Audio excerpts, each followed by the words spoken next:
and then clone it.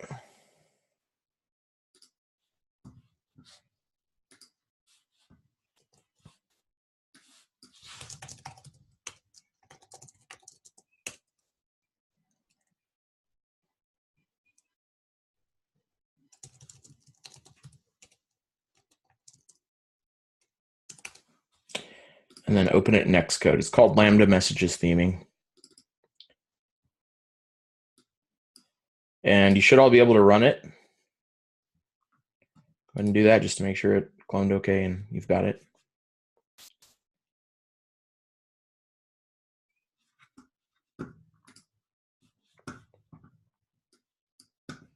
You enter a username. We should probably style that button or give that button a title. And it just shows messages. All of them that are there so far from Spencer, but you can create a new one by clicking down here. Say, this is a test, and hit send message, and then it shows up here. You can, there's this weird thing going on with the table that I don't quite understand, but you can sort them in ascending or descending order by time, and that's about it. I'm gonna hit back. This is not really a real app, right? We're not, it's got a weird UI with the back button and sorting and whatever, but that's not really the point. The point is we want to make this look different. So let me show you what it's going to look like when we're done. Oh, I need to make my, while I'm thinking about it, I'll do that.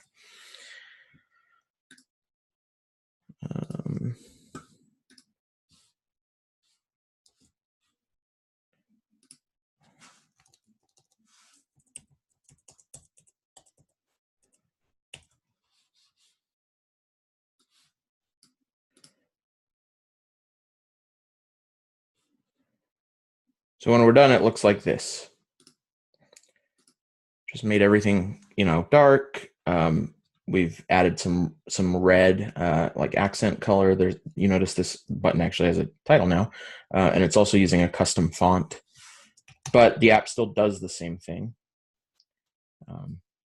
Still sort and add new messages, etc. So this is what we're going to build.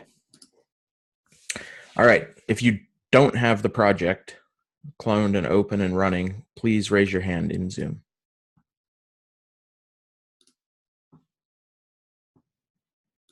Okay. Are you stuck on something, Connor, or just need more time? Sorry, it's just Xcode, not, it's the ball. So oh, okay. Okay.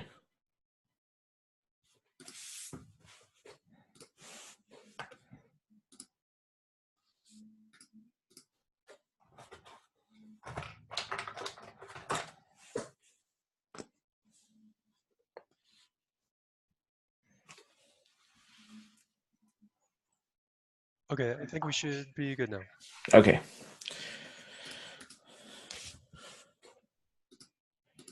All right. So there are a number of things that we need to do here. A lot of the app, we're going to be able to style using UIAppearance. UIAppearance is an API that allows you to style things throughout your app without having to write separate code to style each element on each view controller. So for example, UIAppearance allows us to say, I want all of my navigation bars to look like this, to be dark and have light text or whatever. It allows us to say that we want all of our text fields to, use a certain color or font. And so let's start with that. We're not going to be able to do everything in this app with UIAppearance. UIAppearance generally won't take you all the way there, but it can get you pretty close to styling your app. And it's nice because you only have to write UIAppearance code in one place, and you can do a lot with it. So just before we really get going, we're going to put our UIAppearance code in a new file under helpers. So I'm going to create a new Swift file, and I'm just going to call this appearance helper. The reason for this is because the UIAppearance code we're going to write is really something that affects the entire app. So it doesn't make sense for it to go in a certain view controller's code. It doesn't really make sense. We could put it in the app delegate, But the reason I don't put it in the app delegate is just because, as a matter of organization and style, you don't really want, even though it's application, it affects the entire application, you don't really want to put too much stuff in the app delegate, or you end up with a huge file that's hard to maintain. Makes a lot more sense to split functionality up into files based on what it does. So this is code that's going to help us style our app, so we're going to keep it in one file. There's lots of ways you could do this. This is just the way we've chosen to do it. So create this file called appearance helper. We're actually going to make this an enum. I know that seems a little weird because we're not going to actually use it's not going to have any cases. We're never actually going to instantiate this enum. It's just going to have static methods. The reason we make it an enum is because if we made it we could make it a struct or even a class and give it static methods. But the reason I kind of like an enum is because you can't actually instantiate an enum if it doesn't have any cases. So there can't be any confusion about what you're supposed to do with this thing. You're not supposed to instantiate it and use it for anything. You're just supposed to call these static methods on it. In other words, it kind of just gives us a prefix or a namespace for our static appearance methods. So I'm actually not going to call this appearance helper. I'm going to call this appearance because it'll make our code read nicer. Okay, so the very first thing we're going to do, I'm going to give these to you, but we're going to put two colors in here, lambda red and background gray. I'll copy these because I don't want to make you type them, but we'll go through what this code is doing. So I'm going to put this in Slack.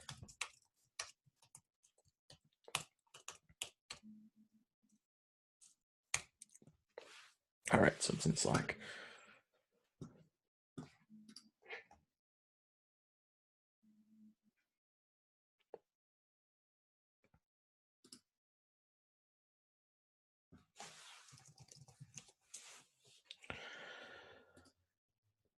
Okay, so these are just, very often you'll have colors that are specific to your app that are like theme colors that come from, maybe your corporate color palette or maybe just the app's design. If we only have two, and so we're just going to put them as static variables in appearance. There are other ways you can do this. One thing that some people will do is to have an extension on UI color. Yeah. Am I the only one having Oh, error? yeah, you'll need to import UIKit. You can actually just import UIKit instead of Foundation. Sorry about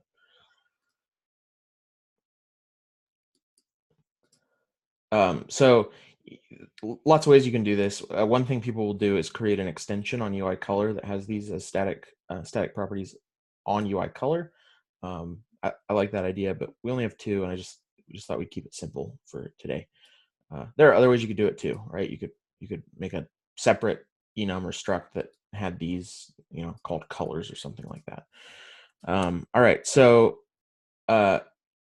with these colors, we can now, make a lot of the things in our app use these colors using UI appearance. We're going to create a function called setup dark appearance.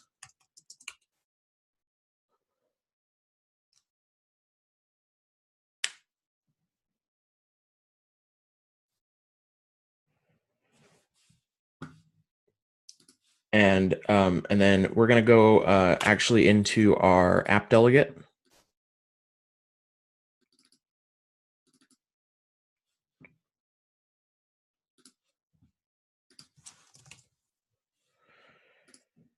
So let's go into our app delegate. It's under resources. I'm going to delete all this stuff because we don't actually need it. And then in application did finish launching, we're just going to call appearance.setupDarkAppearance. That way, that function will get called when the app launches.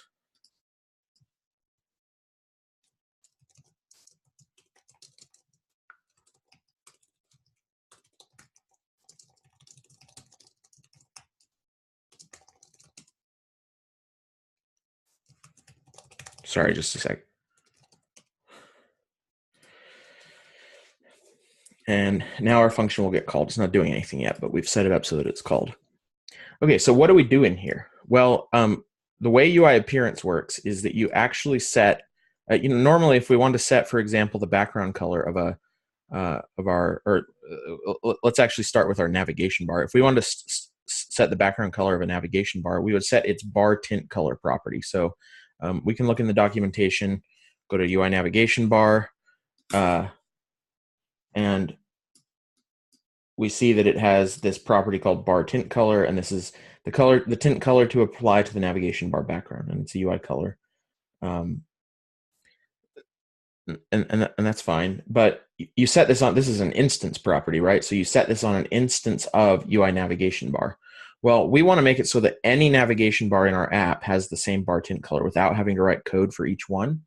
And so if this is compatible with UI appearance, we can do that using UI appearance. But the way you do that is you get what's called the appearance proxy from the class. So we say UI navigation bar dot appearance. This is a thing called an appearance proxy. It behaves as if it were an instance of UI navigation bar. It has all the same properties as an instance of UI navigation bar. But instead of being an instance of navigation bar, it's actually a thing that sort of is like a template for all of the navigation bars in your app. So we can get this appearance proxy. It behaves like an instance. We can set its properties, but when we set those properties, what we're actually doing is changing the default values for those things for when a new UI navigation bar instance is created. So we're going to get the appearance proxy and then set its bar tint color. I don't know why I'm not getting, oh, you don't get autocomplete just because of the way this proxy works, unfortunately. And we'll set this to background gray.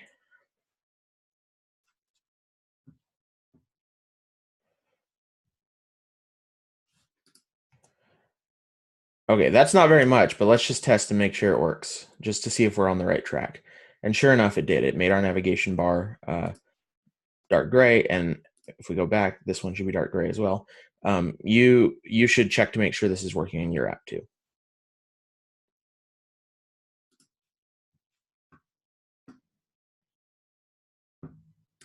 When you've tested it and it's working, raise your hand.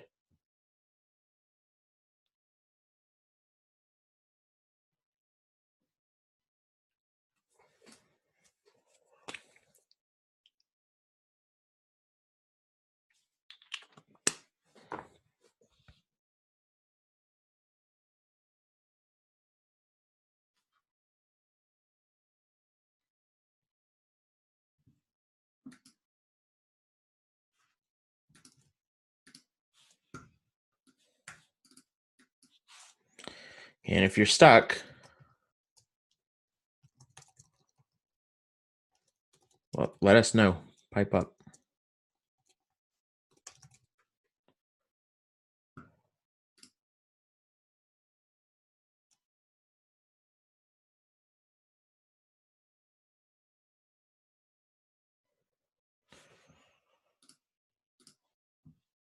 Okay, just a slow simulator. Ian, Samantha, and Will, where are you at? Waiting for Xcode.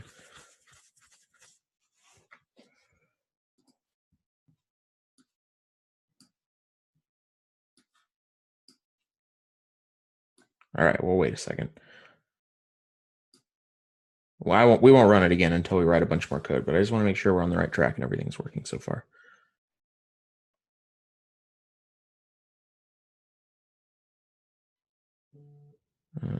Samantha just left.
So Jacob, Samantha's gone. I just messaged her on Slack, but she's offline. I wonder if she's having connection trouble. If you could keep on top of that, see what's going on. Ian and Will, any luck?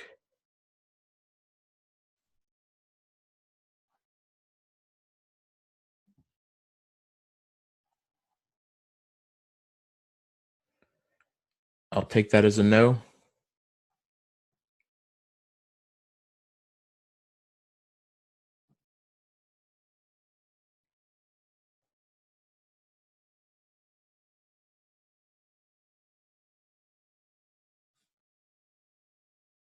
Okay, good, Will. Yeah, it works too. Okay, good. All right, so okay, so we set this bar tint color. Well, now one of the things about UI appearance that's maybe a little bit of a downside is that it does not work for everything. So how can we tell ahead of time whether it's going to work for something? You might say, well, just try it. Just write some code and try it. And of course, usually that's a really good answer to a question of, will this work? You just write some code and try it. Unfortunately, that's not a good enough answer for UI appearance, because if something is not officially supported by UI appearance, it can work intermittently. And so you may try it and think, oh yeah, it works fine. But then in another context or on another run of your app, it won't work. This is really frustrating and annoying to me, but it does mean that you do need to be careful about what you use UI appearance for. The good news is most things that you would want to style with UI appearance are supported, but how can you check? Well, if you command click on the property that you want to set, so bar tint color in this case, you'll see the property. Unfortunately, this is actually created in Objective-C. What you're looking at here is a generated interface that shows you Swift. You'll learn more about that in the sprints where we do Objective-C. But for now, just know that this is not actually the code for bar tint color. This is something Xcode's generating to make it look like Swift. But if you click on this little thing with the 4 squares and go to original source, it will show you the Objective-C. So I'm going to do that. Find bar tint color. Maybe bar tint color? No.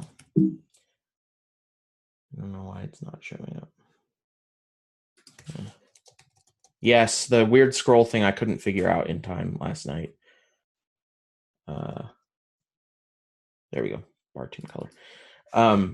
So if you look at the property for bar tint color in the Objective-C header after command clicking on it, another thing you can do if you don't have one to command click on is say Command Shift O and then type the thing. And we're looking for the UI navigation bar one, not tab bar or search bar.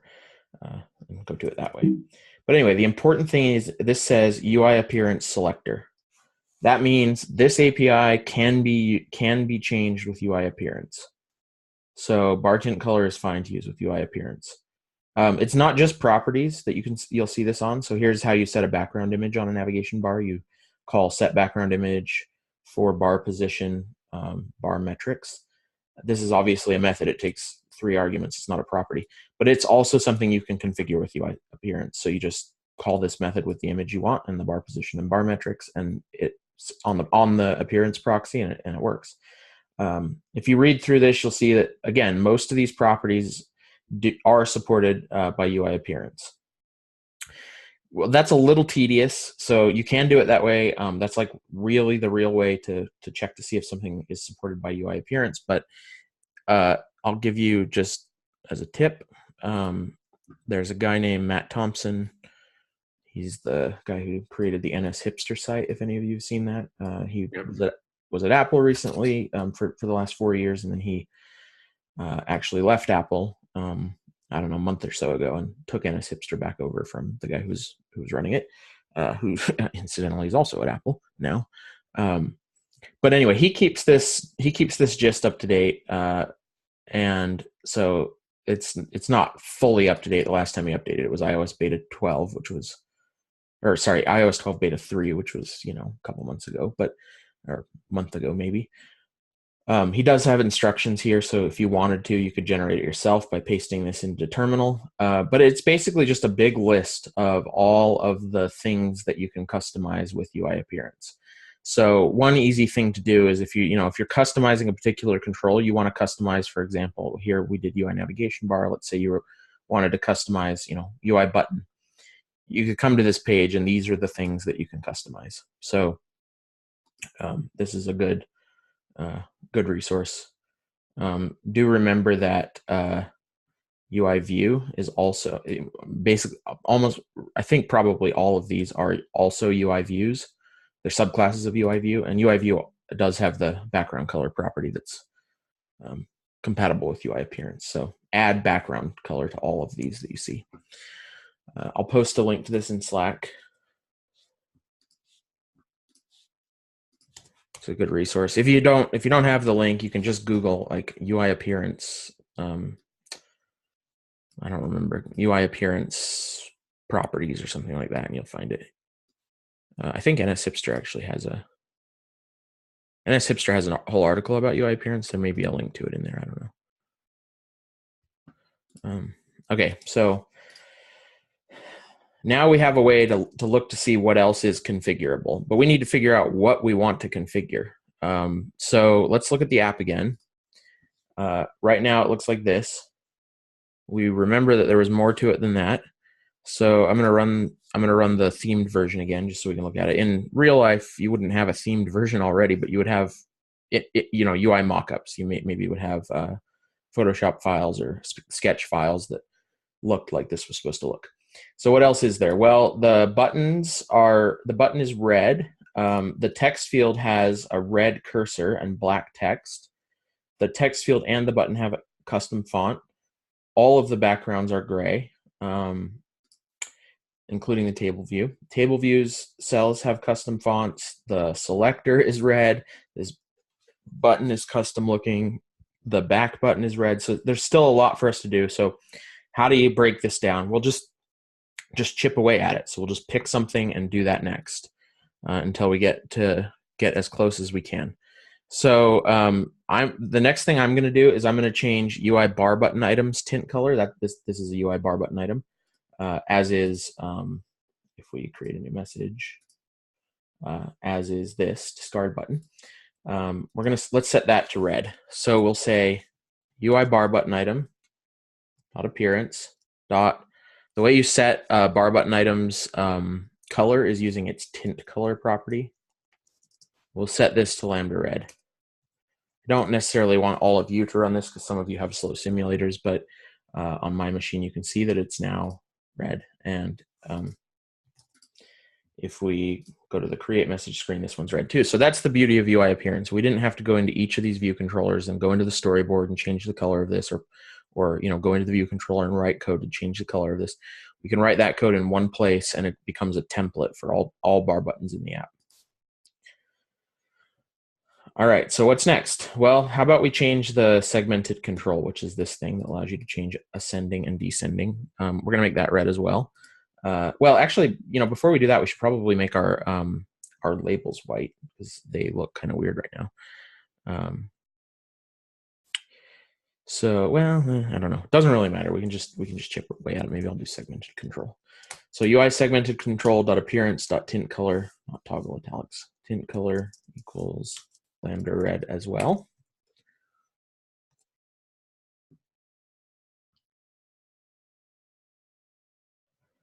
And we've just made it red. Great. Okay, we'll continue. We'll set all the UI labels in our app. We're going to make those white. How do we set the color of a UI label? Well, again, we get the appearance proxy, but then we're going to use the same instance property that we would use if we were setting the color of an individual UI label. If we go look at the documentation for UI label, it doesn't actually have, oh, it actually does have, never mind, I was going to say this is not actually in the documentation for this, but it is. Has this text color.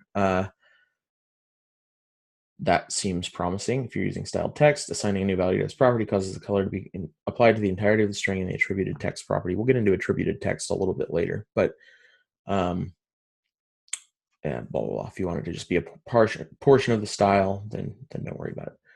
Then do this stuff, but we're not going to worry about that right now. So we'll set the text color property, and it's a UI color.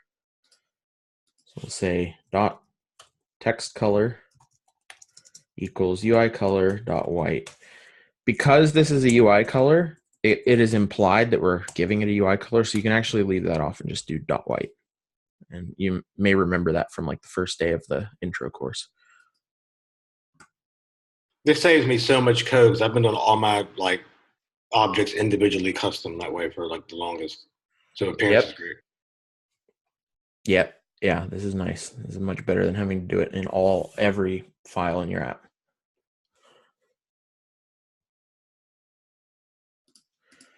Okay.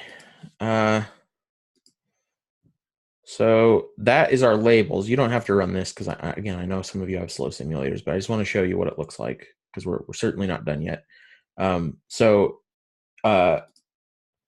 We actually just lost everything in the table. We didn't actually lose it. We just can't see it because it's white and the background is still white. And so, but that actually worked. But you notice that this is not white. That's because this is not a UI label. This is part of the navigation bar. So we need to fix that. So let's do that. How do we set the color of that? Well, I'm going to go back to the documentation. I'm going to look at navigation bar. And there's a section here called customizing the title's appearance. That certainly sounds like what we want to do. If we go to that, you see that we've used prefers large titles before. That's what makes the title big. And you can also adjust the vertical position. That's not what we want to do. But we see two things: title text attributes and large title text attributes. Title text attributes is the attributes for the bar's title text. And it says you can specify the font, text color, text shadow color, and text shadow offset for the title in the text attributes dictionary using the text attribute keys described in NS attributed string key. So this is a dictionary where the keys are NS attributed string keys, which are strings themselves. And they're strings. And then the values are any, but the values are the values you want. So if we go look at this, you see that there are keys for lots of different things, but those include the one that we actually want is called foreground color. So foreground color, it says use this attribute to specify the color of the text during rendering. If you do not specify this attribute, the text is rendered in black, which is clearly what's going on right now. But this is the thing we want to set to change the color. Now you may say, well, how would I have ever found that? It's called foreground color. I don't know that that's not, I was looking for like text color or something like that. And there's a lot to look through here. And you're certainly right.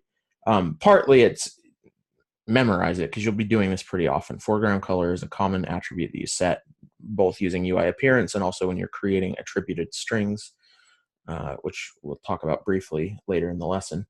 But this is a perfect example of when it's, documentation should often be your first destination when you're looking for information about how to do something.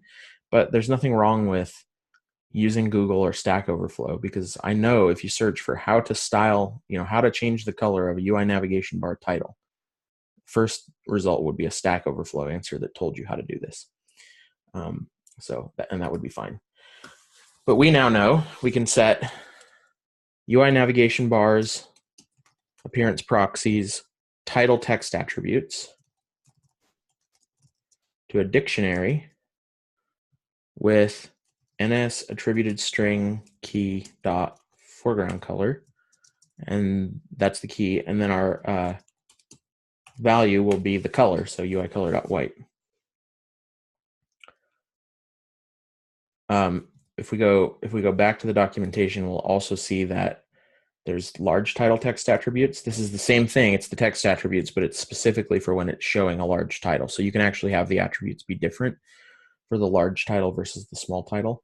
We're just going to set both of them to white. So I'm just going to copy and paste this and do large title text attributes. And, dry, don't repeat yourself, would suggest that we probably should break these out because we've just repeated ourselves. So I'm going to do that. I'm going to say let text attributes equals that. Paste is not working.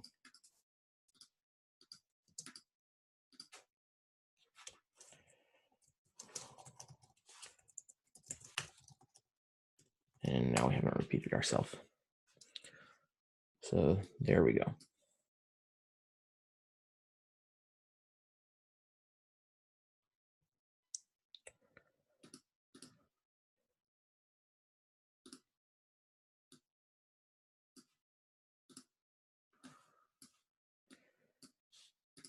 And if I run it now,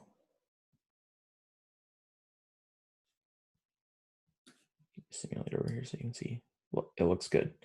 It's white, changes to white if we make it small. It stays white if we make it small.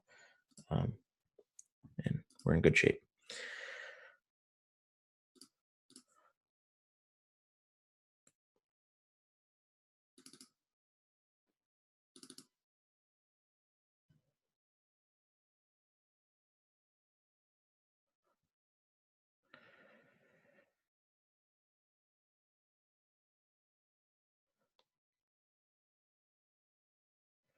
Okay, now what about the table view? The table view here has a white background. If you remember what it looked like in the styled app, it's supposed to have a dark gray background. So we need to style that. Let's check to see if it's stylable using UI appearance. So I'll open UI table view.h. Luckily, or unluckily, as the case may be, it took us to the Objective-C version. And so we need to find, in UI table view, we need to find the background color. That's actually for UI table view row action. Well, so I don't know. Let's look at this is a little hard to find. So let's look at our gist. The one that Matt Thompson created, which I, of course, lost the link for. There it is. Let's find UI table view. No background color. Oh, but of course it's UI view, so we can set the background color anyway, and this supports UI appearance. So let's do UI table view dot appearance dot background color equals background gray.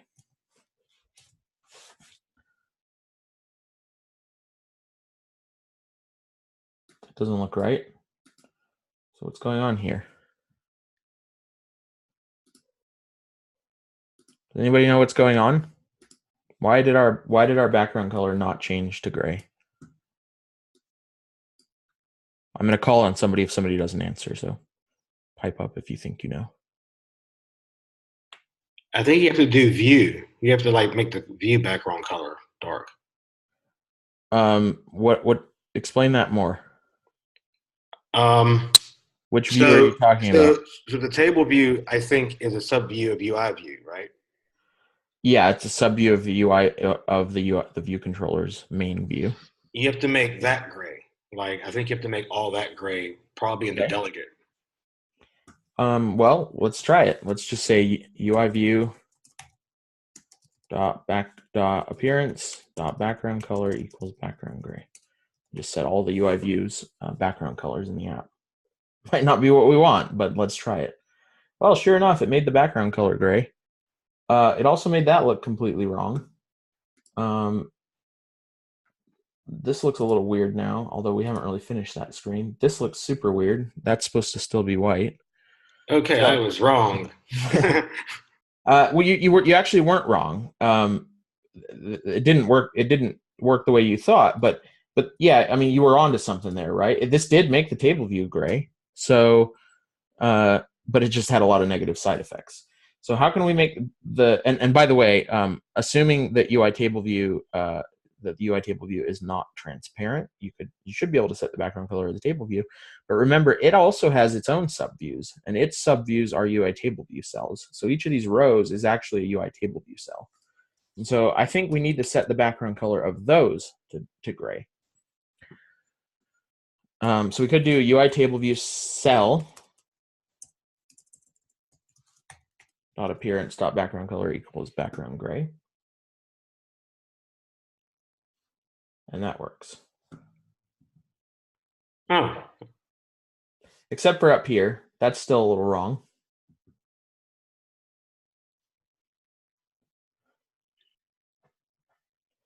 How could we fix that?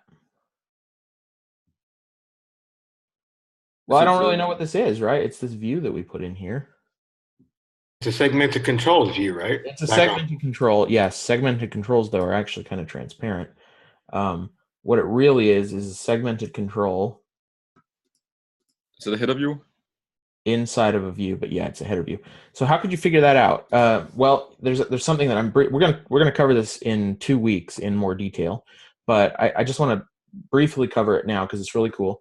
If you click this while your app is running on the screen if you click this button right here, down here at the bottom, this will start up what's called the view debugger. The view debugger breaks your app down, your view hierarchy down into layers like this, and you can you can kind of look through it. So here's our segmented control. It's a sub view of UI view. We can click on the UI view behind it.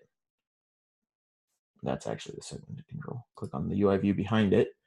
And that seems like maybe it's the one we want. So I'm going to say focus on UI view. How did you do that, Andrew? Sorry. I clicked this button right here at the bottom.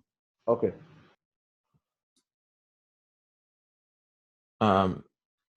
You don't necessarily need to follow along with this. I'm just showing you. So we have this UI view right here. It's a sub view of UI table view. We can print a description of it. If we print a description of it, well, we got lots of spew here. Let's try that again. So much for that. I don't know why it's not working. It should be printing a bunch of information about it. For some reason, it's just decided it doesn't want to. But the point is, this UI view is actually inside of a UI table view. Now, it turns out it's the header view, and we can set the appearance for the header view. But I want to show you something else that's pretty cool. UI appearance allows you to specifically say, I want to set the attributes for this class, but only when it's only for instances of that class that are contained in this other class. So we can say, I want to make all my UI view backgrounds gray, but only when they're contained in a UI table view, for example. So if we go to our code, we can say, well, I'll leave that and I'll just comment it out.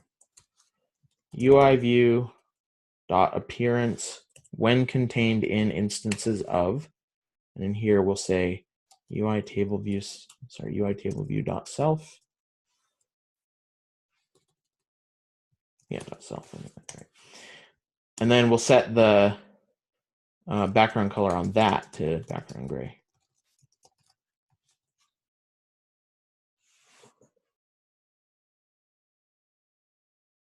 And that worked too. It did screw up our segmented control. It made the background right. It screwed up our segmented control because it's actually setting its background color as well. So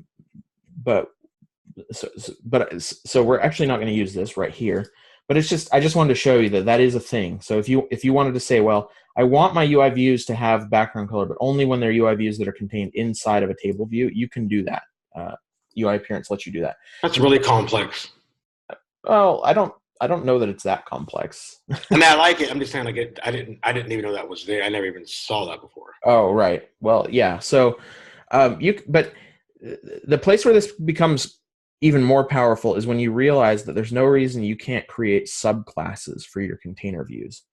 So if you want a container, if you want a view, all of a view's children to be styled a certain way, but in a way that's different from those same view classes in the rest of your app, you can make the container view an instance of a custom view class that you create. It doesn't even have to have anything in it. You're just using the fact that it's a subclass as a way to identify the things in it to UI appearance so that it knows how to style them. So that's cool. Pretty powerful.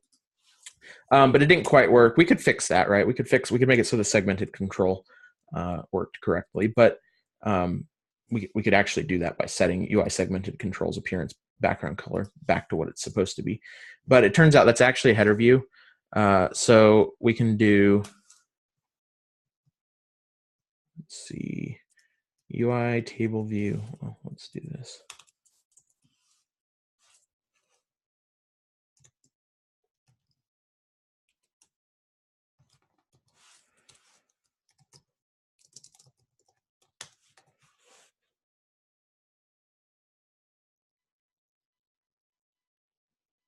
Nope, that didn't work. That was going to work. This may actually not. Let's look to see if this actually supports UI appearance. Well, yeah, it's UI view, so it should. I don't actually know why that didn't.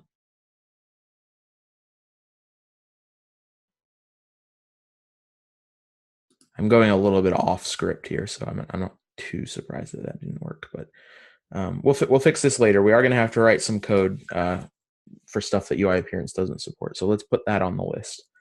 But if you learn something from this, learn that UI Appearance gets you a lot of the way there, but you can't necessarily expect it to get you all the way there, and it's okay. It's okay to use UI Appearance for as much as you can use it for, and then drop down to writing code for individual UI elements when you need to.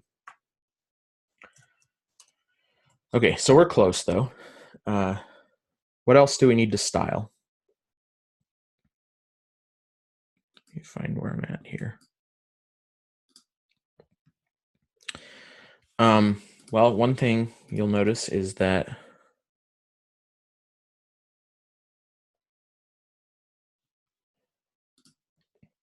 this background is not gray. Another thing you'll notice is that the keyboard, well, let me actually show the keyboard.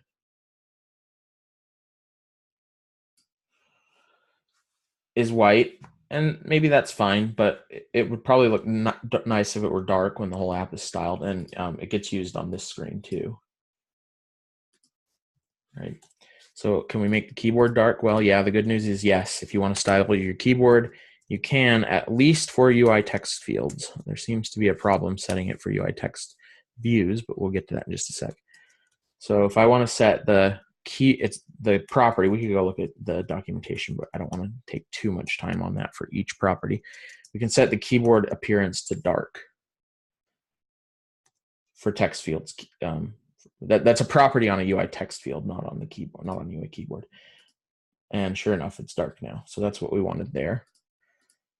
If we do the same thing, unfortunately, for UI text view, which is the view on the detail view, the multi-line thing.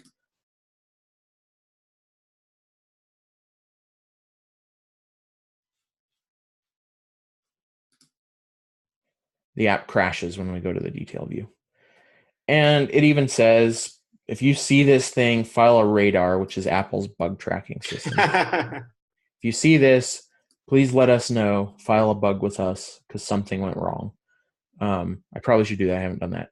But unfortunately, this is just a problem with UI appearance. We can't use set keyboard appearance on UI text view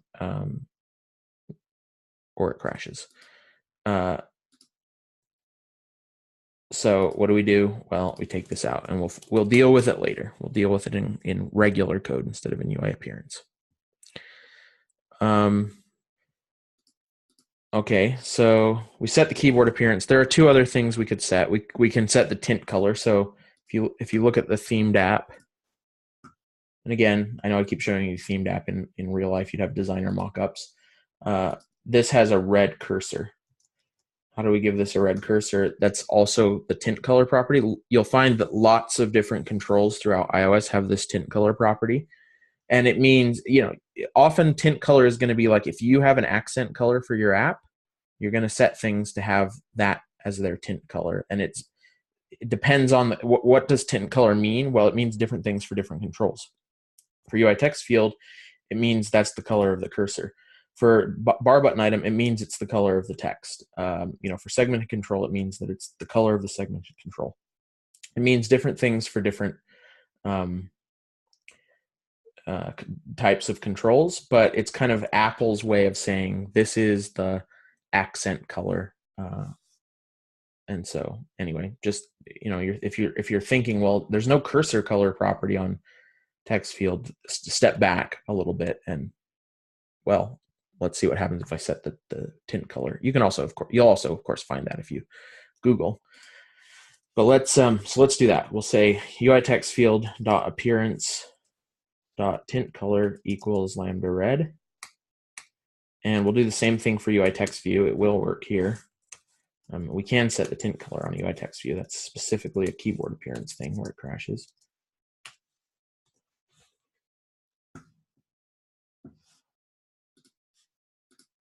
And our cursor is red, just like we wanted. And actually, if we go in here to our text view, the cursor here is red as well. We've still got more to style, and I know that, but we're getting there, right? With UI appearance, we're part of the way there. We've still got work to do, but we were able to get a lot done throughout our app with only 10 lines of code or something.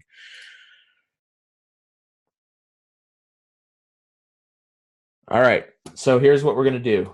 I'm gonna leave this up so that if you're not quite there yet, you can make sure you get all this down. Make sure your app runs and looks like mine. I know it won't be perfect. We're not done yet, but as I said, UI appearance often gets you a lot of the way there, but not all the way there. So that's kind of where we're at. After you've got it working, go ahead and take a.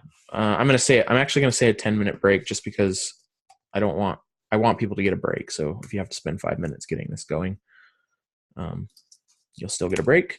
So we'll be back in 10 minutes. I'll leave that up so you can actually see it. If I can see if I can fit this down somewhere. There we go. Andrew, my keyboard is still white. And you did this? I did that, yes. On the text field or the text view? The text field. Can you share your screen? Sure. I'll reset the timer after he's done.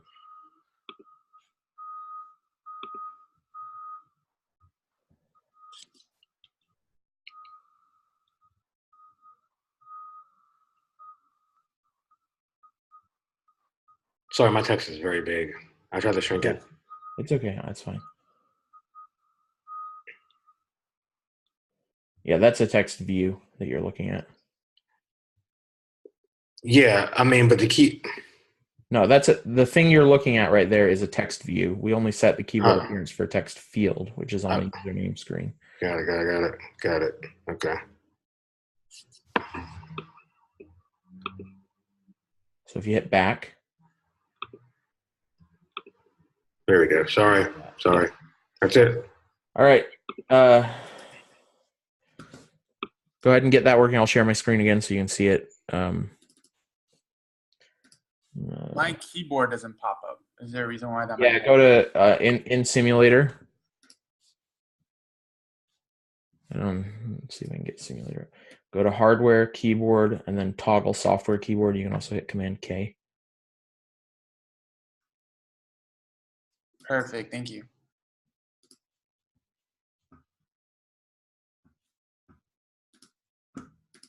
All right. 10 minutes for real this time. If you have trouble, if you're having trouble, let's get to it when we get back.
Sorry, I guess the timer didn't actually start again and I didn't notice it.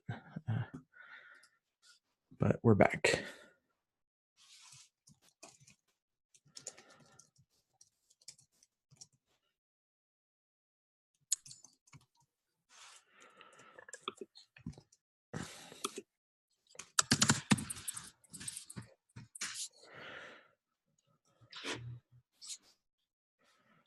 Okay.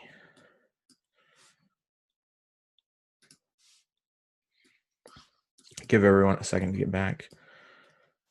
If you're here, please turn your camera on so I can see you. Jonathan's gone for a walk.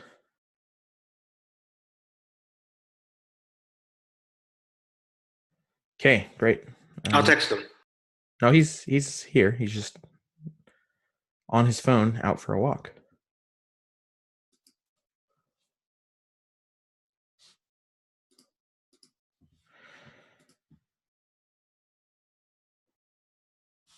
All right, so I think we've done about all we can do with UI appearance. So we're going to kind of move on to the next thing. Hang on just a sec. Let me get my bearings. So let's start by finishing the table view.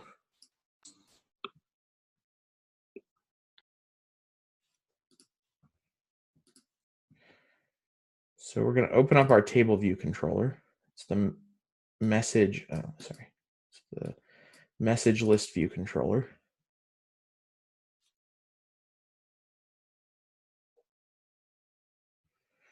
And just to refresh, this is what it looks like right now.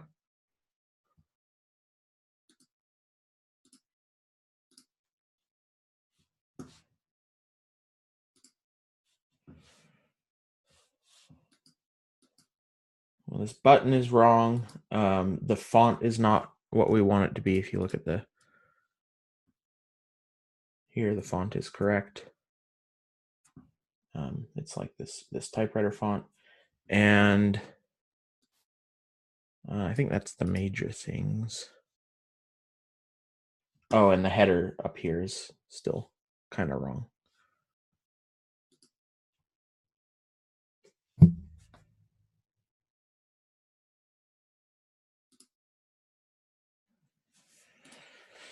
So let's fix it. We're going to come into our message list view controller. And first of all, let's make the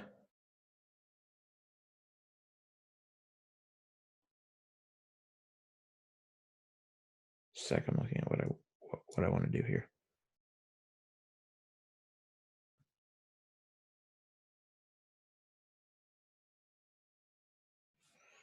All right. So first of all, let's make the background of the cell dark, like it's well. The background of the cell is dark. So let's make the let's do the font first. So we're gonna actually add an additional private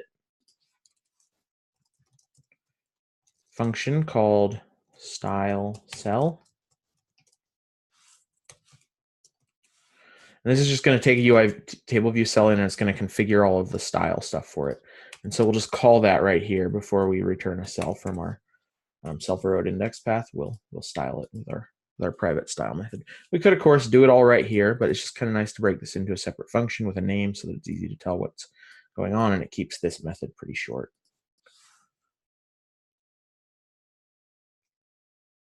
So we're going to say cell.textlabel.font equals what? How do we get this font? UI font. So yeah, we could use UI font. And the way we would actually do that is, so we put this in the project for you, I believe. But there's a in the resources folder, there's this rm typewriter medium.ttf. This is a font file. This is the font that we're using. If you download a font file, it'll be TTF or OTF, and you can just drag it into your project as a resource. But to actually load it, we need to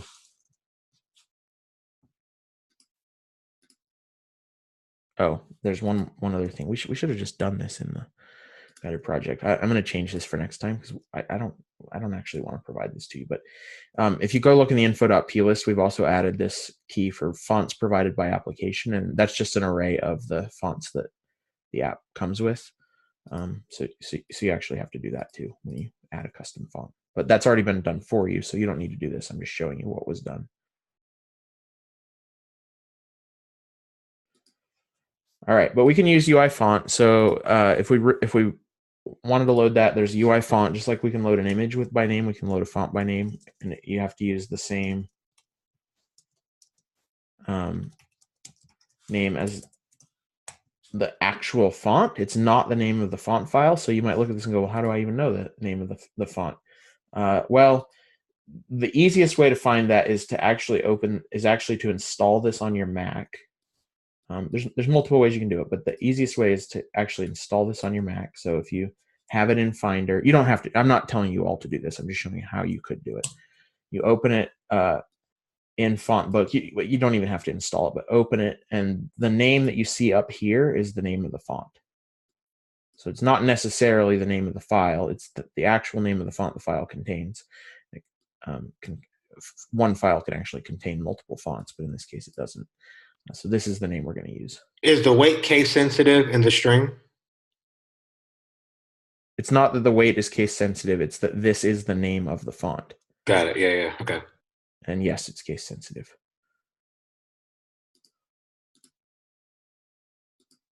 And then a size. What size do we want?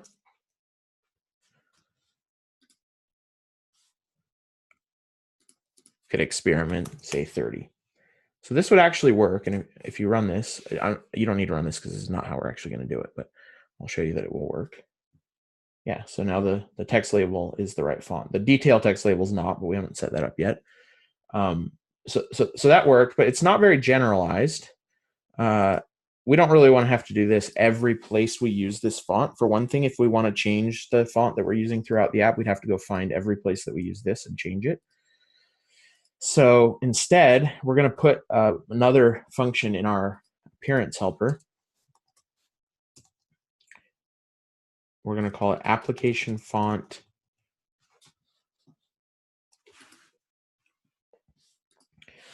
with, point size.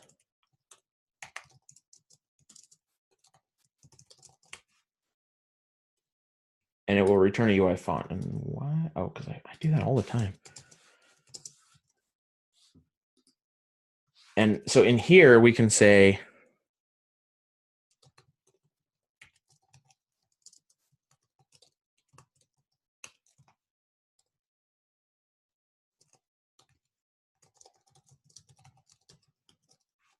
we can load the font using UI font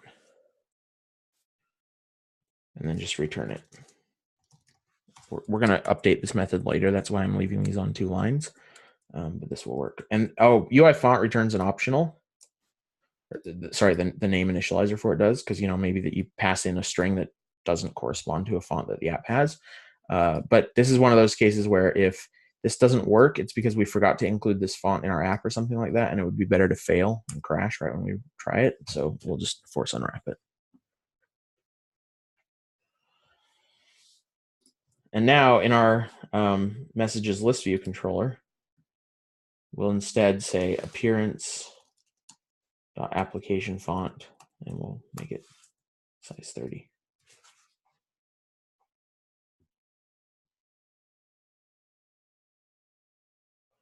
And it works.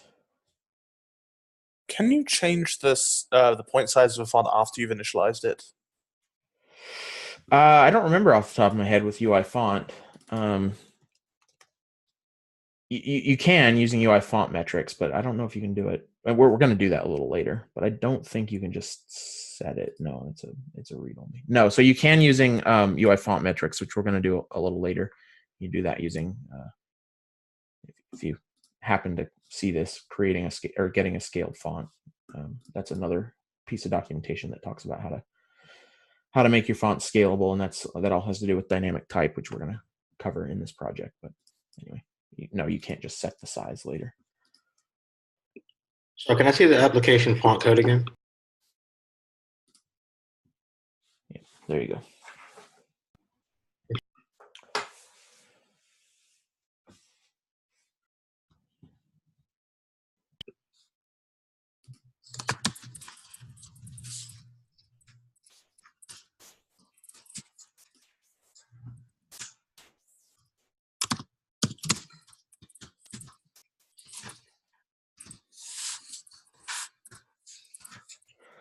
No, I mean, it's not that there's a good default. It's just that point size 30 looks about how we want it to look. We're actually going to see in a minute how it's actually a lot more complicated than that. I'm starting out simple, but no, don't just think that you should always have your fonts be 30. That's definitely not a thing. You should have your fonts be whatever size they're supposed to be for your app. And I have a fly.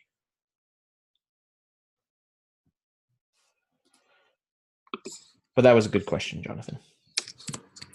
All right, so that should work. What else do we need to do? We need to do the same thing with the detail view, or the detail label. So I'm going to copy this and we're going to set the detail labels font, except instead of doing 30 points, we're going to do, let me remember, we're going to do 25.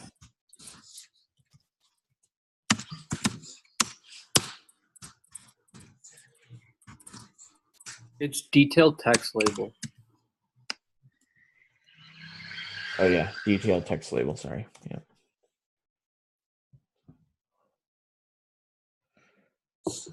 I wasn't even paying attention to that screen. I was just waiting for the simulator to load. And that worked. So now both of our labels are. I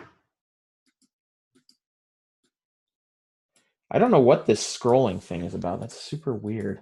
I need to figure this out, though.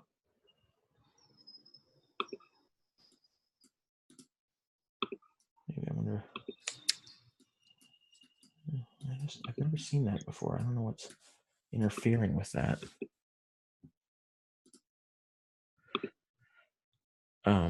All right. Well, I'll figure that out, and we'll cover it this afternoon. Could you show your enum appearance file again? I have an error. Yeah.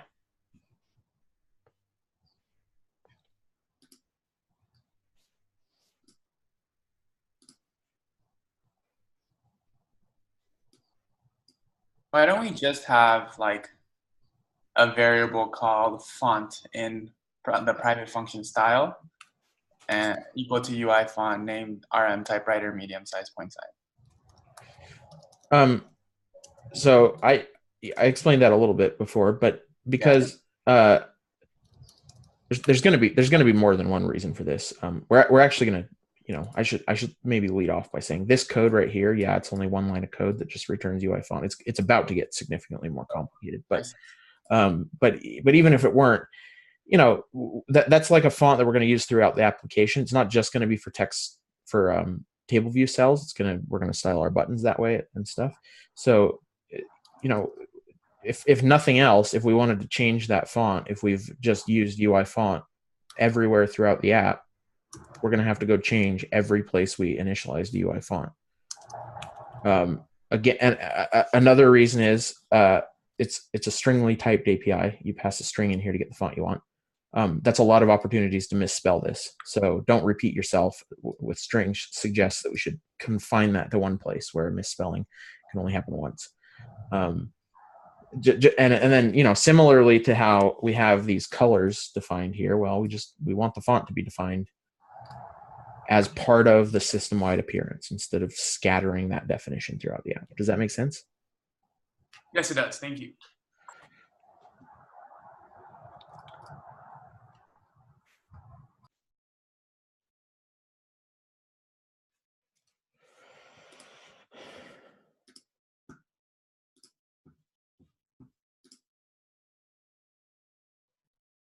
All right, so we're going to come back to that. We're going to change some things about that.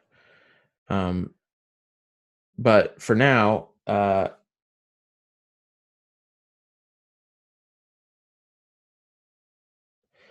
let's set up our button. So I'm going to go back to the message list view controller. I'm going to add another private function called style new message button. New message button is the this button down here, and in the styled app, it's got a red background. So how do we do that?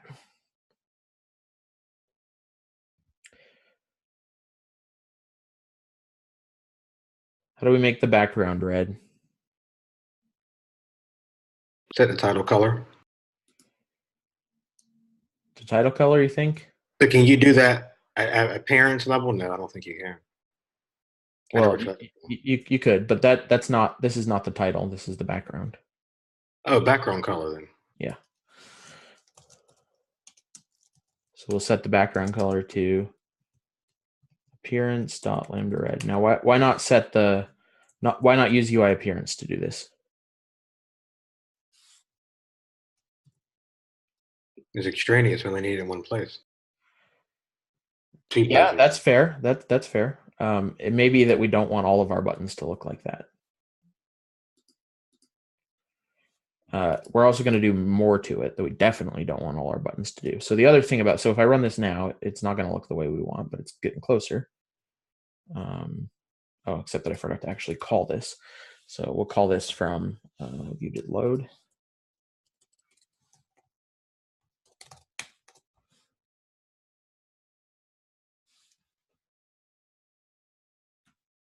Okay, well, the background's red, but it's a square. We don't want it to be a square. So what else do we need to do? Set the corner radius. Yeah, so what should we set the corner radius to make it round? Half the height. Perfect. Or half the width, because it is actually square-ish. Isn't it a quarter of the width and height? It should actually be a quarter of the smaller of the two. And that's assuming it's roughly square. That won't be good if you make it. So like if it's 100, a quarter of the bigger of the two, but not. It needs to be roughly square. That's not really going to look good. It'll cut off text, but it is roughly square. So we're going to do new message button dot layer dot corner radius, and then how do we get the radius? Well, there's multiple ways we could do this, but I'm going to do it this way. I'm going to say corner radius equals the bigger of, and it's lowercase max. The bigger of new message button dot frame dot width and height. So whichever of these is bigger, max just returns whichever of the two things you pass in is bigger. Whichever of these is bigger, we're going to divide that by 2.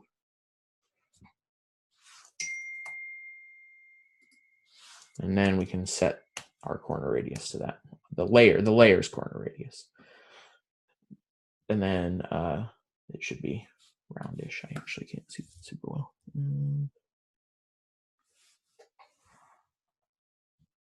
It looks the same, but yeah, it seems like it's not quite round. I don't know if I understand why, but I think, well, you know more than me, obviously, but I always like make sure that the width and height are even. So if it's like 100, then I do corner radius equals 25, and then it's a perfect circle. Except that it's not a quarter, it's a half. If you do a quarter, it definitely will not be a perfect circle. So like if my width and height are like 100, like if I the width 50 and the height 50, and I do 100. Oh, yeah, okay. So that's the same math. But you're saying you add them together? Yeah, I do width and and I just like add them together in my head. Then the corner radius is always sure. Okay, right, but that's the same as just dividing one or the other by half. But the math works out the same. Okay. That only works if it actually is square. We haven't done anything to make sure this is square. We could, right? We could go into our constraints and set an aspect ratio or whatever. But yeah, so if you add them together and then divide by 4, you kind of get the average of half their height or of half their value. Right. If it's a square, though, that's the same as dividing either one of them by 2. So anyway, this is good enough.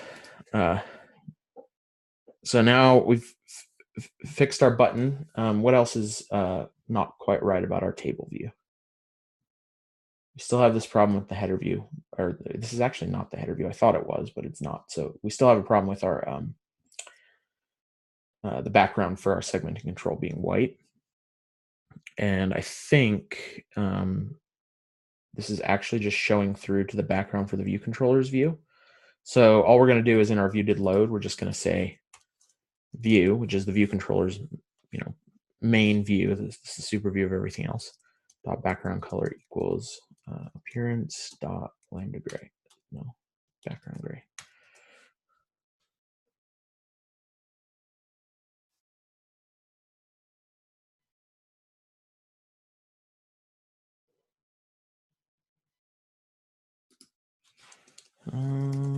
Sorry, this is a little different than what we did in what's in the solution code because I changed a couple things. Jonathan, that's a great question. There's no real significance. I just generally like to put a decimal point on something when I know it's a. I spell that wrong.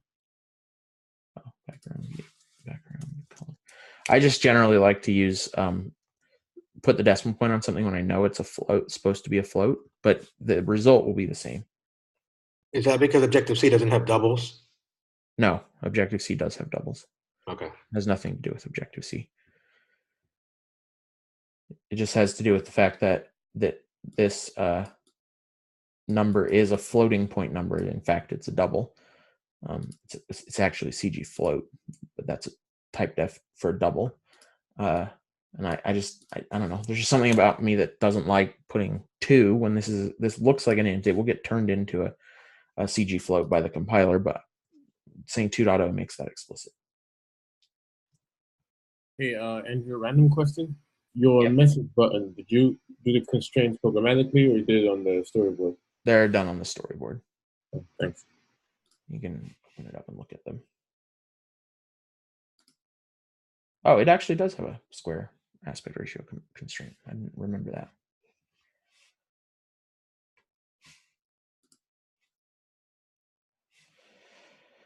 I may have to play with this a little because I thought I had.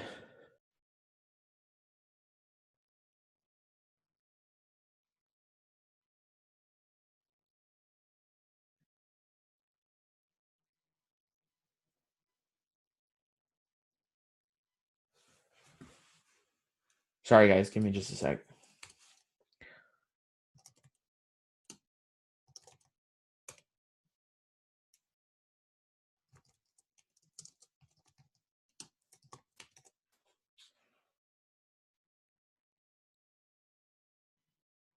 Oh, sure enough, it is the header view. So that does work. Cool. So if you set the header view's background color, you're good. And the reason you can't do that with UI appearance is because this is just a plain UI view. So you don't know what class it is. And there's no way with UI appearance to say, I want to style this UI view, but only if it's a table header view. There's not really a direct way to say that.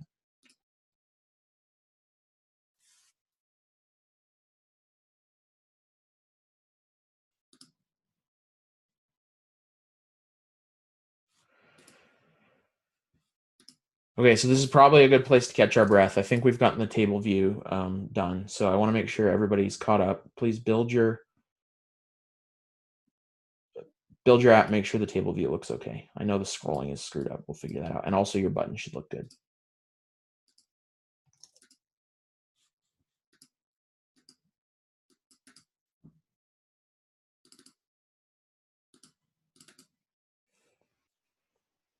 How did you fix the white background of your segue? I think I missed that. Oh, you mean behind the segmented control? This part? Yeah. Yeah, I did that.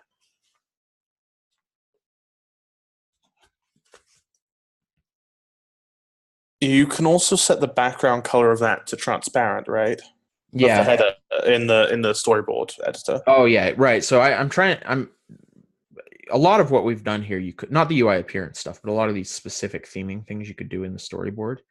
I'm not doing them because I want to also in this project practice a little bit doing UI stuff programmatically. A little bit of a soft introduction, but you can do the entire UI in your app without using a storyboard at all. And so we're not doing that, right? Most of this is done in the storyboard, but I want to show you that you can do UI stuff, set up the way your UI looks in code.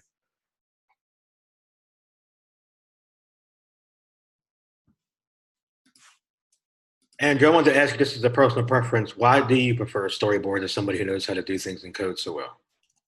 I don't know any other iOS developers who do that. That's kind of rare. I actually don't think it's that rare. I mean, storyboards are a first-class feature for a reason. Apple, right. They're good, but I could do a whole presentation on that. I've sometimes half joked that I'd like to pitch a conference talk where me and a friend of mine debate this subject, because it is it's very contentious. Yeah, contentious subject. The sort of flippant answer that I've given people before, that I get that it's not really covering the issue, is that when I started doing Cocoa programming in 2005, which was before the iPhone came out, before iOS was a thing, everybody developing for the platform were Mac developers. They were Mac users. Some of them had been Next developers on Next Step, wow, all the way back to the late 80s. It was a very small community, and for better or for worse, there was a pretty commonly agreed sense of the way to do things, because it was a small community, because it had this long history, because Apple was very kind of in charge of it. And back then, there was no question that you used Interface Builder to do your UIs. After all, when Next came out in 1988, one of the blockbuster features of that entire operating system, let alone just the developer tools, was Interface Builder. This idea that you could build interfaces in code, or in a graphical editor, instead of having to write code for them, was groundbreaking and was really cool. And it was one of the things that set that whole platform apart. Cool. It was only after iOS got huge and the iPhone was super successful and the App Store got big and iOS got really huge and all these people started coming in from other platforms that there was any debate about it. And I said this is a little flippant. It is a little flippant, but in my opinion, a lot of the people who say you shouldn't use Interface Builder have not thoroughly learned how to use Interface Builder. They came from some other platform that they knew well, and instead of sort of learning the norms of the platform they were developing for, they kept their pre-existing notions and their opinions that came from some other platform, and just didn't really learn what they needed to learn to form a fully formed opinion about the tools on this platform they were coming to. Now, again, that's not true for everybody. There are valid reasons not to use storyboards in particular. I don't think there are as valid reasons not to use Interface Builder. There are some, but anyway, that's cool. That's a half kind of like rude, I'm right, you're wrong answer, and I get that, but I could go into more details about why I didn't know the history. That's why. That's okay. Cool. Yeah. But it's not like I have a problem with doing UI stuff in code. I've done a whole heck of a lot of it. I've written really complicated custom UI in code, and there's some stuff that you just can't do in Interface Builder, right? You cannot create a custom control that has custom interaction models in Interface Builder, and you wouldn't want to try to. You'd want to do it in code. Interface Builder and code are meant to coexist. So do what makes sense to do in Interface Builder, do what makes sense to do in code, and the two get along well. Thank you.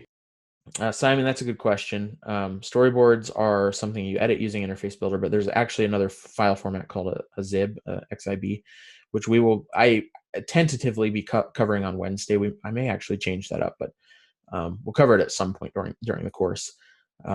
It's on the syllabus for Wednesday right now.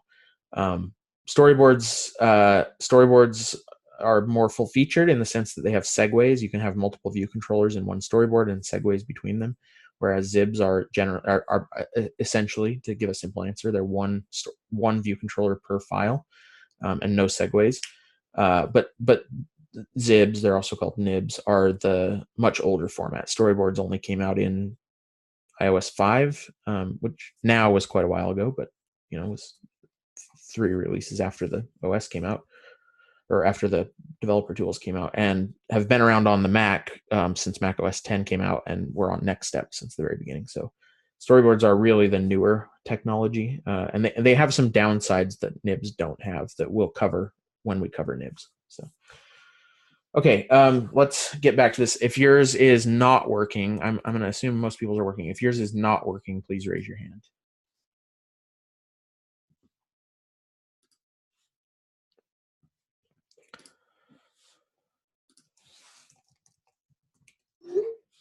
Seem to have lost the background color to my whole table. Sorry, say that again. I lost the background, and the background of my table view is now white. Oh, let's see. We set that in our appearance helper, right? But when I put in the header view in the view to load, then Yeah, so we set the cell's background color. Can you make sure you have this in your appearance helper? UI table view cell. Yep. Appearance background color. I'll just have you share your screen. Okay.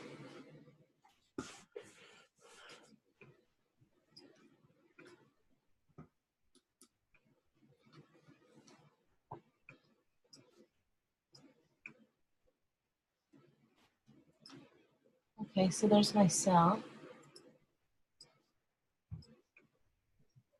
And then I put this here. Oh, for some reason I can't. Hang on just a sec. Hang on just a second. My Zoom window is doing something weird. Oh, there it is. I was like behind and I couldn't find it. Okay. Okay. Can I see your appearance helper?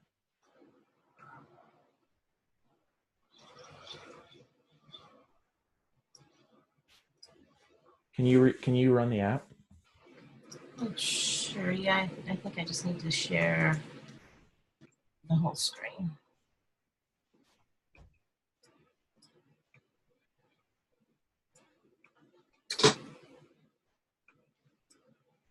Oh.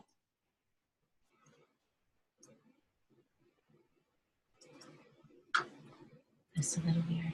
Weird. Is anyone else having this problem? So I'm not sure what's going on, and I think maybe this would be better to track down outside of class. Okay. But to fix it for now, go into your message list view controller.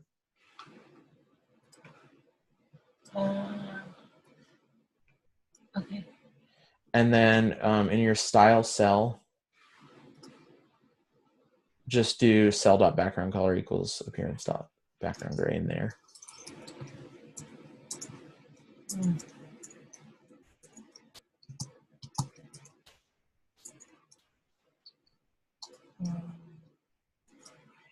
And let's make sure that actually worked.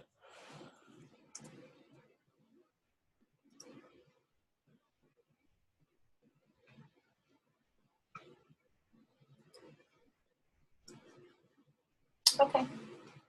Yeah, I'm not sure what's going on, but I can look at it after. Okay. Thank you. All right, so let's share my screen again. We've only got about 20 minutes, and I do want to end on time today because I have an obligation right after lunch, and I do want to eat lunch. So I'm going to move a little bit fast, and I may leave some of this as challenge for you, but not the stuff that's like actually important. I mean, I shouldn't say actually important. The stuff that we haven't already kind of covered. So if you run the app right now, this screen is not really styled yet, but I think you know everything you need to style it. You basically need to come into this view controller, set up the background color of this, set up or style your button. I don't need to do that.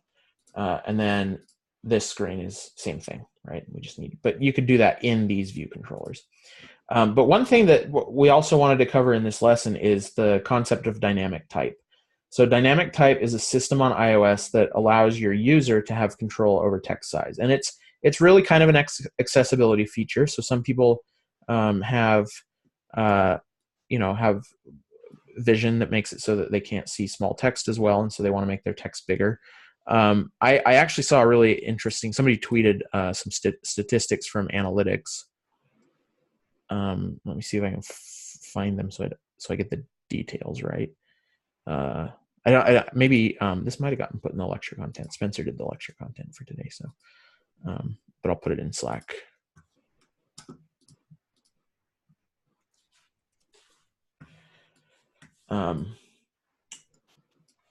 So he said fully 40% of people use a non-default font size. That's a huge number. 40% of your users are using a non-default font size. That means you should support non-default font sizes. And of those, half are actually using a smaller font size. So I think the common thinking is, well, people use this to make the font bigger because they can't see well, but half of people are using it to make their font smaller because they want to, maybe, I don't know why. He actually asked that, but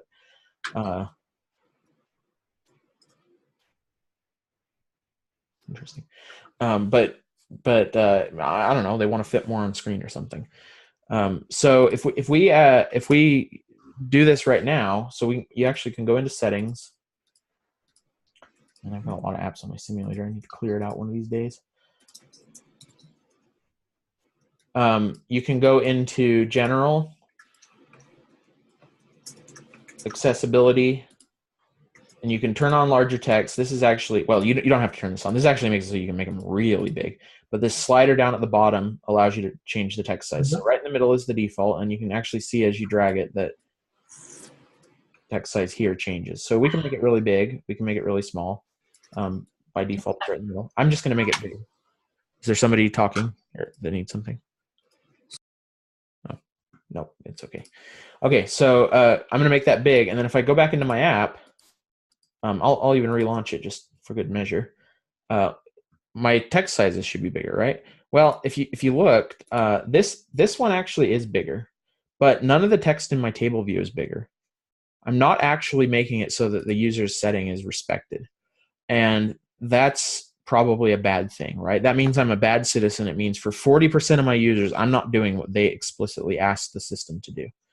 And the reason for that is because when I create my font, my custom font for my table view cells, I'm specifying a point size. There's nowhere here where I'm asking the system, hey, what point size should I make this? I'm just specifying a fixed size. I'm not taking into account the user's dynamic type setting. So we want to do that. We want to make it so that we do take into account the user's dynamic type setting. Part of the dynamic text system on iOS is that there are system classes for fonts, for uses of text, you might say. So hang on just a second. I'll find my bearings because I'm going to open the documentation.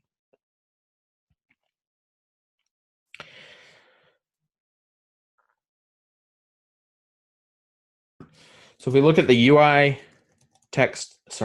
font text style, and I do actually want to see this in Swift.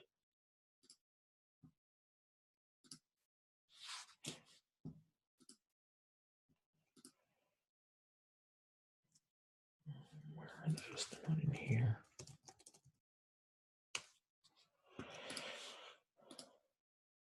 Probably should have just looked up the documentation. Yeah, I'm going to do that. I often use the headers instead of the documentation, but that was probably a bad idea here. UI font text style.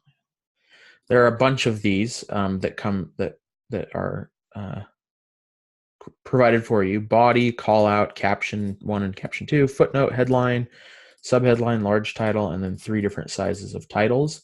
And the documentation tells you how these should be used. So title 1 is for first level headings, title 2 is for second level headings, footnotes is for footnotes, body is used for body text, so like if you've got a long, like a text view, for example.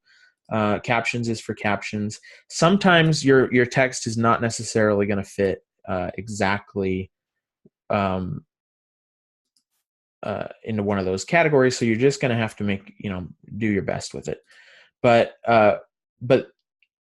those categories sort of allow the system to have a relative size hierarchy of text types, so that you might not know the absolute size of every piece of your text, but you can say easily, well, this is a title 1, so it should be bigger than a caption, for example.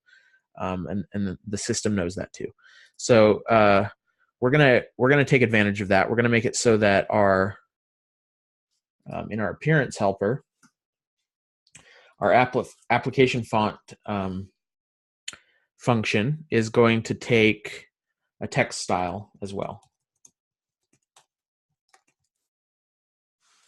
And this will be UI font text style.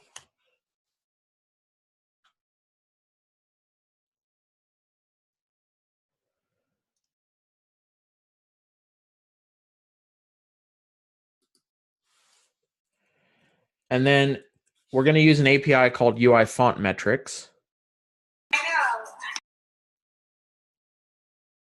Was that on purpose, Jacob? I'm going to take it. It was not. So we're going to use an API called UI font metrics, which allows you to take a font and scale it based on the text style you want to use it for. So at that point size is actually not particularly important. In fact, we could even take that out, but we need something to pass here, so I'm not going to. But we can say now we're going to actually return UI font metrics, the font metrics for the style that was passed in, so text style here. And then we're going to get the scaled font, a scaled version of our result font. So first you get metrics. Metrics are measurements. If you look at the documentation for this, they're well, it doesn't actually say that very well, but they're the size of a font, right? They're the properties that define the size for a font. You can create one for a given text style. And then you can say, hey, take this font and scale it to match these metrics, to match the metrics for whatever text style you pick. So that's exactly what we're doing. And this returns a UI font. So our application won't build because now in here we need to pass in, when we call this, we need to say what style this should be. And let me remember what styles we used. Hang on just a sec. We're going to use caption 1 for our text label, and we're going to use caption 2 for our detail text label. Caption 2 is smaller.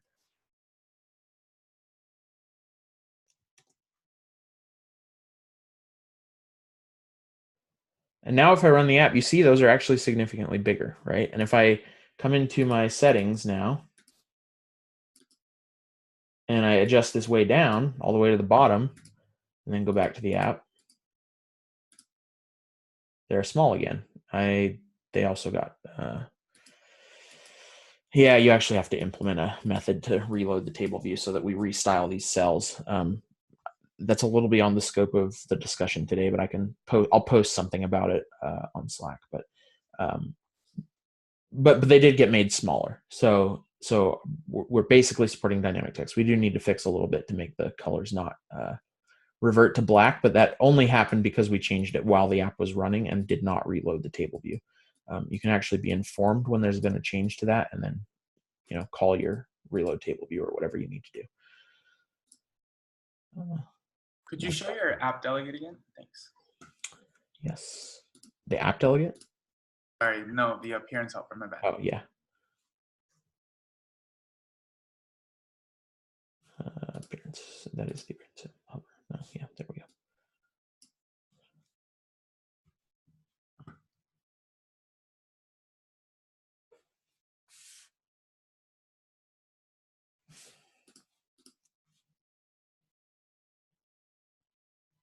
Thank you. Yep.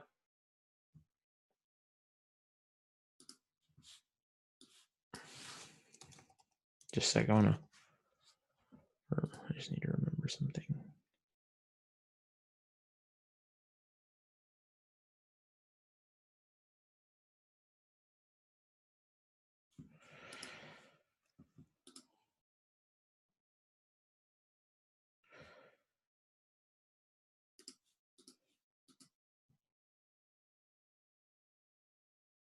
Just trying to figure out if we're missing anything else. I think we're okay.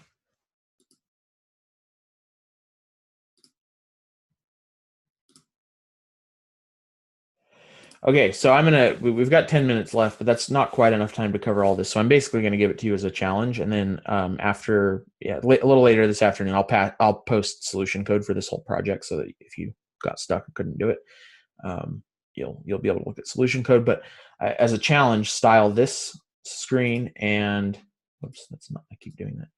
And this screen so that they look like they're supposed to, and the way they're supposed to look is pretty straightforward. They're supposed to have dark background. This button's supposed to use the custom font and be red with a little bit of rounding, but it's not round. It just has some rounded off corners. And then on this screen, same thing. These buttons should have round corners and the custom font, and then make the text view so that it has a dark background and light text, and the background here is light.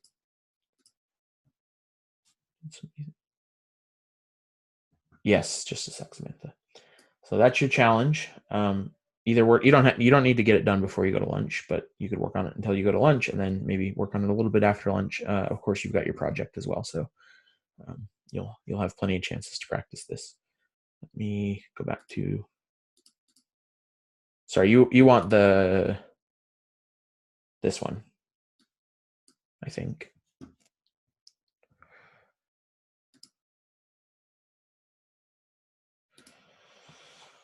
All right, any last minute questions? Or what questions do you have before we go?